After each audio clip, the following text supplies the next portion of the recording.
اتوار کے دن اللہ الصمد کا خاص وظیفہ پچھلے اتوار صبح پڑھا، شام کو ایک بندہ 80 لاکھ دے گیا۔ بسم اللہ الرحمن الرحیم۔ میرے بھائیوں، میری بہنوں، آج اتوار والے دن کا وہ مجرب وظیفہ میری بہنوں اور بھائیوں کو بتانے لگا ہوں۔ اس وظیفے کو بہن نے پچھلے اتوار کو پڑھا تھا۔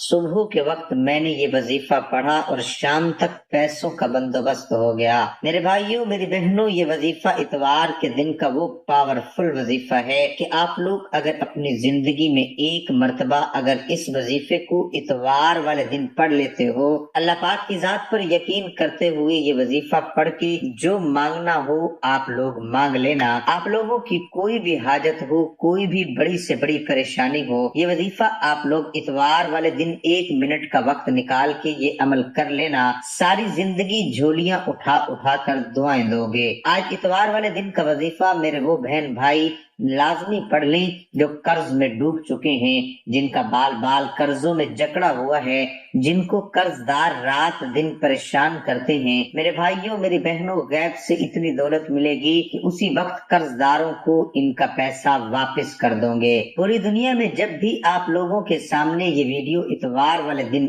آئے، آپ لوگ یہ وظیفہ پڑھ لینا۔ اس وظیفے کو آپ کسی بھی اتوار کو پڑھ سکتے ہو۔ آج اتوار والے دن یہ ویڈیو اپلوڈ ہو رہی ہے۔ آج اتوار کو آپ کو لازمی یہ وظیفہ پڑھنا ہے، چاہے آپ لوگوں کی کتنی بھی پریشانی ہو، کوئی بیماریاں ہوں، کوئی ایسا بندہ بھائی بہن ہو جو بے اولاد ہو، کوئی بھائی بہن ایسے ہوں جن کے اپنے بچے بچیوں کی شادی کا مسئلہ ہو، گھروں میں لڑائی جھگڑے ہوں، فاقے ہوں، غریبی ہو، غربت ہو، مفلسی ہو، لاچاری ہو، اس وظیفے کو آپ 1 منٹ نکال کے پڑھ لینا ہے۔ غیب سے اتنی دولت ملے گی کہ انشاءاللہ آپ لوگوں کی تمام پریشانیاں فوری طور پر حل ہو جائیں گی۔ کیونکہ میرے بھائیوں، میری بہنوں، آج کے دور میں اگر انسان کے پاس سب سے جو اہم چیز ہے، پیسہ اگر نہ ہو تو تمام پریشانیاں انسان کو دیکھنی پڑتی ہیں۔ تو آپ لوگ یہ وظیفہ پیسوں کو فوری حاصل کرنے کے لیے اتوار والے دن کسی بھی وقت یہ وظیفہ پڑھ لینا۔ آپ لوگ چاہے اس دنیا کے کسی کونے میں کیوں نہ موجود ہو، چاہے آپ لوگ پاکستان میں ہو، انڈیا میں ہو،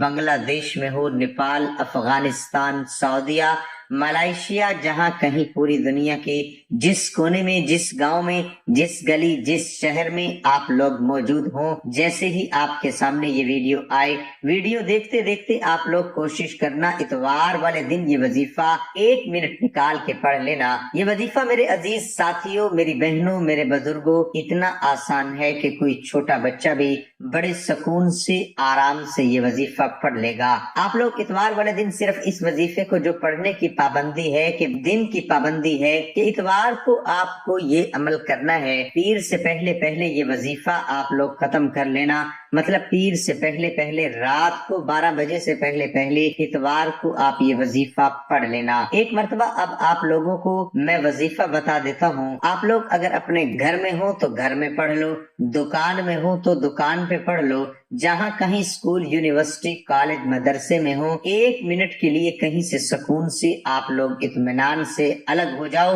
بھیڑ سے، رش سے، لوگوں سے الگ ہو جا، لوگوں سے الگ ہو کر آپ لوگوں کو سکون سے بیٹھ جانا ہے اور 1 منٹ کا یہ عمل پڑھ لینا ہے۔ جس ترتیب سے بتاؤں گا، جس طریقے سے بتاؤں گا، بالکل اسی طریقے سے پڑھنا ہے، اور وظیفہ پڑھنے کے بعد اللہ پاک سے دعا مانگ لینی ہے۔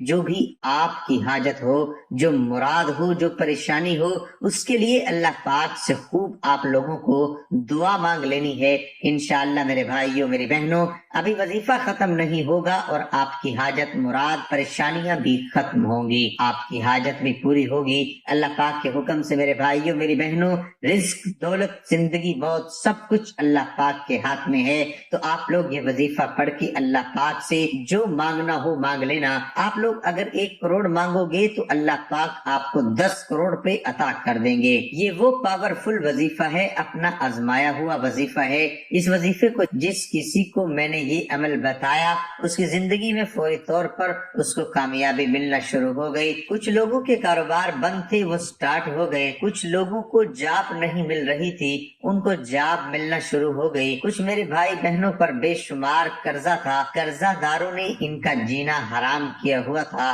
تو تو میرے بھائیوں میری بہنوں انہوں نے یہ وظیفہ پڑھا اور ان کی پریشانی فوری طور پر ختم ہو گئی۔ تو آپ لوگوں کی بھی جتنی بھی پریشانیاں ہوں، جتنی بھی آپ کو حاجت بڑی سے بڑی حاجت ہو، یہ وظیفہ پڑھ کے دعا مانگ لینا۔ اب یہ وظیفے کو کیسے پڑھنا ہے آپ لوگ سمجھ لیں کہ کس طرح پڑھنا ہے۔ یہ وظیفہ سب سے پہلے آپ لوگ سکون سے اطمینان سے بیٹھ جائیں جہاں کہیں موجود ہوں، اور ایک مرتبہ کوئی سا بھی درود پاک پڑھ لیں، درود ابراہیمی پڑھ لیں، صلی اللہ علیہ وآلہ وسلم پڑھ لیں، صلی اللہ علی محمد پڑھ لیں۔ جو درود پاک آپ کو یاد ہو، جو درود پاک پڑھنا چاہیں آپ لوگ ایک مرتبہ پڑھ سکتے ہیں۔ درود پاک جب آپ لوگ پڑھ لیں تو اس کے فوراً بعد آپ لوگوں کو یہ وظیفہ اسکرین پر جو آپ دیکھ رہے ہیں اللہ الصمد کا وظیفہ، آپ لوگوں کو اس وظیفے کے ساتھ 2-3 چھوٹے چھوٹے وظائف ملا کے پورا ایک عمل کرنا ہے۔ بہت آسان سا عمل ہے،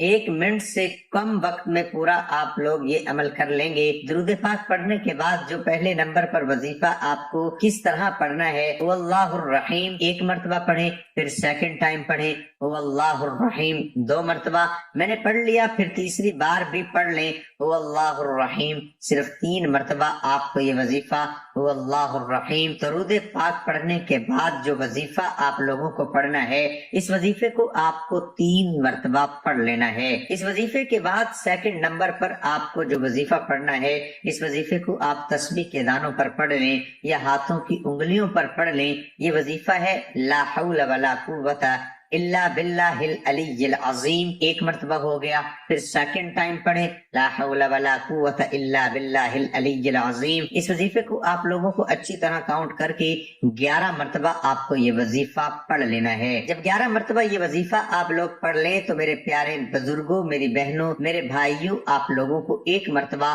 فوراً سے بسم اللہ الرحمن الرحیم پڑھ کے آپ لوگوں کو 1 مرتبہ سورۃ کوثر پڑھ لینی ہے۔ انا اعطیناک الکوثر فصل لربک وانحر ان شانئک هو الابتر۔ سورۃ کوثر پڑھنے کے بعد آخر میں آپ لوگوں کو جو وظیفہ پڑھنا ہے وہ یہ وظیفہ اللہ الصمد کا وظیفہ ہے۔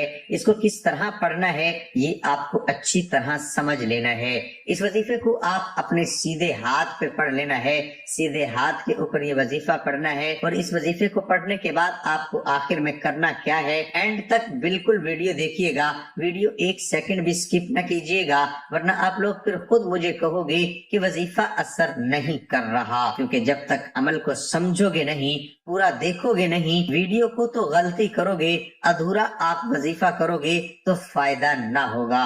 اب آخر میں جو وظیفہ آپ کو سیدھے ہاتھ پہ پڑھنا ہے، سیدھے ہاتھ کی پہلی انگلی پر 3 مرتبہ پڑھنا ہے اللہ الصمد اللہ الصمد اللہ الصمد، پھر اس کے برابر والی جو انگلی ہے سیدھے ہاتھ کی سیکنڈ انگلی پر آپ لوگوں کو 3 ہی مرتبہ اللہ الصمد اللہ الصمد اللہ الصمد، ٹوٹل 6 مرتبہ پڑھ لیا۔ اس کے بعد تیسری انگلی پر 3 مرتبہ دوبارہ سے پڑھیں اللہ الصمد اللہ الصمد اللہ الصمد، اور آخر میں 2 مرتبہ چھوٹی انگلی پر آپ لوگوں کو اللہ الصمد کا وظیفہ پڑھ لینا ہے۔ سیدھے ہاتھ کی انگلی پر 11 مرتبہ آپ کو اللہ الصمد کا وظیفہ پڑھنا ہے، اور اس وظیفے کو پڑھنے کے بعد آپ لوگوں کو پہلے تو جو درود پاک آپ نے 1 مرتبہ وظیفہ شروع کرنے سے پہلے پڑھا تھا، درود پاک آپ کو آخر میں 1 مرتبہ فوراً پڑھ کے اب آپ کو کرنا کیا ہے، آپ لوگ پہلے تو اپنے گریبان پر 1 مرتبہ پھونک مار دیں، اور پھر فوراً آپ لوگوں اپنی الماری پر، اگر دکان پہ یہ عمل کر رہے ہیں تو دکان کے غلے پر، دکان کے چاروں کونوں پر، اور اسی طریقے سے گھر میں کر رہے ہیں تو الماری پر،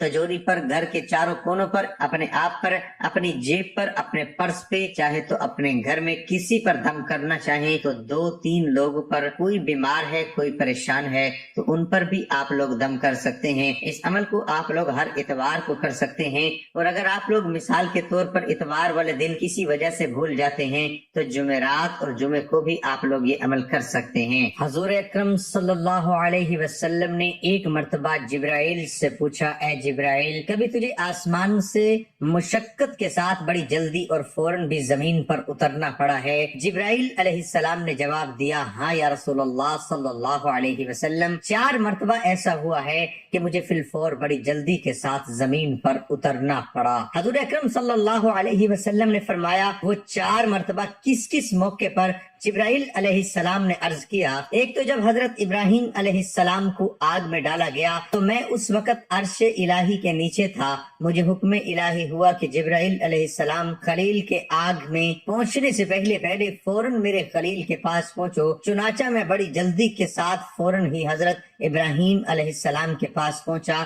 دوسری بار جب حضرت اسماعیل علیہ السلام کی گردن عطر پر چھری رکھ دی گئی تو مجھے حکم ہوا کہ چھری کے چلنے سے پہلے ہی زمین پر پہنچو اور چھری کو الٹا دو۔ چنانچہ میں چھری کے چلنے سے پہلے ہی زمین پر پہنچ گیا اور چھری کو چلنے نہ دیا۔ تیسری مرتبہ جب حضرت یوسف علیہ السلام کو بھائیوں نے کنویں میں گرایا تو مجھے حکم ہوا کہ میرے یوسف علیہ السلام کے کنویں کی تہ تک پہنچنے سے پہلے زمین پر پہنچو اور کنویں سے ایک پتھر نکال کر حضرت یوسف علیہ السلام کو اس پتھر پر آرام بیٹھا دو۔ چنانچہ میں نے ایسا ہی کیا۔ اور چوتھی مرتبہ یا رسول اللہ صلی اللہ علیہ وسلم جب کافروں نے حضور اکرم صلی اللہ علیہ وسلم کا دندان مبارک شہید کیا تو مجھے حکم الہی ہوا کہ میں فوراً زمین پر پہنچوں اور حضور اکرم صلی اللہ علیہ وسلم کے دندان مبارک کا خون مبارک زمین پر گرنے دوں اور زمین پر گرنے سے پہلے ہی وہ خون مبارک اپنے ہاتھوں پر لے لوں۔ یا رسول اللہ صلی اللہ علیہ وسلم، اللہ نے مجھے فرمایا تھا اگر میرے محبوب کا یہ خون زمین پر گر گیا تو قیامت تک زمین سے نہ کوئی سبزی اگے گی اور نہ ہی کوئی درخت۔ چنانچہ میں بڑی جلدی کے ساتھ زمین پر پہنچا اور حضور اکرم صلی اللہ علیہ وسلم کے خون مبارک کو اپنے ہاتھ پر لے لیا۔ آپ حضور کریم صلی اللہ علیہ وسلم کا ارشاد ہے کہ وہ تمہارے رب نے فرمایا مجھے پکارو میں تمہاری دعا قبول کروں گا۔ حضور اکرم صلی اللہ علیہ وسلم نے بھی دعاؤں کی اہمیت اور ان کے فوائد کا ذکر فرماتے ہوئے اپنی امت کو دعائیں مانگنے کی ترغیب دلائی اور فرمایا کہ اللہ پاک کی بارگاہ میں دعا سے بڑھ کر عزت والی کوئی چیز نہیں، اور دعاؤں کی اہمیت کا اظہار کرتے ہوئے فرمایا کہ دعاؤں عبادت کا مغز ہے۔ ایک اور جگہ فرمایا کہ جو اللہ پاک سے دعا نہیں مانگتا اللہ اس سے ناراض ہوتا ہے۔ حضرت درداء رضی اللہ تعالی عنہ سے روایت ہے کہ جو بندہ یہ دعا 7 مرتبہ پڑھے گا اللہ پاک اس کے غم اور پریشانی کو دور کر دیں گے۔ اور دعا یہ حسبی اللہ لا الہ الا هو علیہ توکلت وهو رب العرش العظیم ہے، میرے لیے اللہ ہی کافی ہے اور اس کے سوا کوئی معبود نہیں ہے، میں نے اسی پر بھروسہ قائم کر لیا اور وہ بھاری عرش کا مالک ہے۔ ابو ہریرہ رضی اللہ عنہ سے روایت ہے کہ رسول اللہ صلی اللہ علیہ وسلم نے فرمایا تم میں سے ہر ایک کی دعا قبول ہوتی ہے جب تک کہ وہ جلدی نہ کرے کہ کہنے لگے میں نے اپنے رب سے دعا کی تھی لیکن میری دعا قبول نہیں ہوئی۔ مسلم کی روایت میں ہے بندے کی دعا اس وقت تک قبول ہوتی ہے جب تک وہ کسی برائی اور قطع رحمی کی دعا نہ کرے اور جب تک وہ جلدی نہ کرے۔ رسول اللہ صلی اللہ علیہ وسلم سے پوچھا گیا کہ جلدی کرنے سے کیا مراد ہے تو آپ صلی اللہ علیہ وسلم نے فرمایا یوں کہنے لگے کہ میں نے بہت مرتبہ دعا کی تھی لیکن مجھے نہیں لگتا کہ وہ قبول ہوئی، اس پر وہ افسوس شروع کر دے اور دعا کرنا چھوڑ دے۔ نبی صلی اللہ علیہ وسلم بتا رہے ہیں کہ بندے کی دعا ضرور قبول ہوتی ہے بشرط یہ کہ وہ دعا کسی گناہ یا قطع رحمی کی دعا نہ ہو اور وہ اس میں جلدی نہ کرے۔ آپ صلی اللہ علیہ وسلم سے دریافت کیا گیا کہ رسول اللہ اس جلد بازی سے کیا مراد ہے جو دعا کی قبولیت میں آڑے آتی ہے؟ آپ صلی اللہ علیہ وسلم نے فرمایا اس سے مراد یہ ہے کہ بندہ یوں کہے میں نے دعا مانگی اور بار بار مانگی لیکن میری دعا قبول نہیں ہوئی، چنانچہ جلد بازی کرتے ہوئے وہ دعا ہی کرنا چھوڑ دے۔ میرے بھائیوں میری بہنوں اس ویڈیو کو ضرور لائک کیجئے، اللہ ہم سب کا حامی و ناصر ہو۔ ناظرین کمنٹ باکس میں اللہ تعالیٰ کے 99 ناموں میں سے ایک نام ضرور ٹائپ کریں۔ تمام دوست ایک بار میرے ساتھ مل کر درود پاک پڑھیں تاکہ ثواب ہو۔ اللہم صلی علی محمد وعلی آل محمد کما صلیت علی ابراہیم وعلی آل ابراہیم انک حمید مجید۔ اللہم بارک علی محمد وعلی آل محمد کما بارکت علی ابراہیم وعلی آل ابراہیم انک حمید مجید۔ تمام دوست نماز کا اہتمام لازمی کریں کیونکہ نماز پڑھنا ہر مسلمان مرد عورت پر فرض ہے۔